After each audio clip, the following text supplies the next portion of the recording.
Hello বন্ধুরা, তো আবার আমি এসে পড়েছি একটা নতুন ভিডিও নিয়ে। তো আমরা গতকাল একটুখানি বাইরে বেরিয়েছিলাম, তো পাশে আমাদের এখানে একটা জগন্নাথ মন্দির আছে, এখানেই বেরিয়েছিলাম। তো মন্দিরটা দেখো, মানে ঠাকুরটা দেখো, আগে ঠাকুরটা কত সুন্দর, মানে মনটা একদম জুড়িয়ে যায় ঠাকুরটাই দেখলে। তো এখানে পাশে অনেক মহিলার মিলে একটু গীতা পাঠ করছিল। আমার শুন্টু এসে আগে নম করছিল, পুরোহিত মশাই একটুখানি চন্দনের ফোঁটা দিয়ে দিল, আমাকে দিয়ে দিল। তো মন্দিরটা এত ঠান্ডা কি বলবো। আর সন্টু বাবা এসে আগে ওই ঘন্টাটার দিকে তাকাচ্ছে বারবার, ও বাজাবে ঘন্টা। তো কি বলবো, যাই হোক, ওকে ছেড়ে দিয়েছি পুরো মন্দিরে। ও মন্দিরের চারপাশ পুরো ঘুরছিল, এখানে কোনো ভয় নেই, মানে চারিদিক দিয়েই হলো পুরো আটকানো আর কি।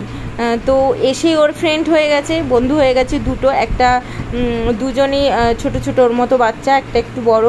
তো ওদেরকে পেয়ে বাবু যে কত খুশি, যে কত দৌড়চ্ছে, একবার এদিক একবার ওদিক।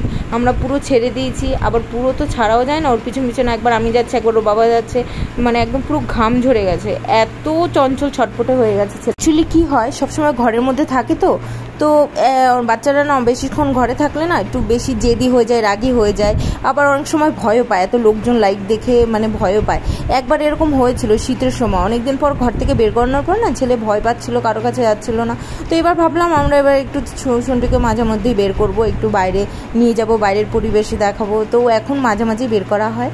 তো দেখো মন্দিরটা কত সুন্দর আর কত উঁচুতে, কি সুন্দর হাওয়া হচ্ছিল উপরে। আর সন্টু বাড়ি যাবে না, ও বাড়ি যাবে না। তারপরে আমরা না, আমাদের তাড়া ছিল, আমরা তাড়াতাড়ি বাড়ি চলে যাচ্ছিলাম, রাত 9টা বেজে গেছিলো। তো তোমাদের ভিডিওটা কেমন লাগলো অবশ্যই জানিও, ভালো লাগলে একটা লাইক করে দিও। Tata, bye bye.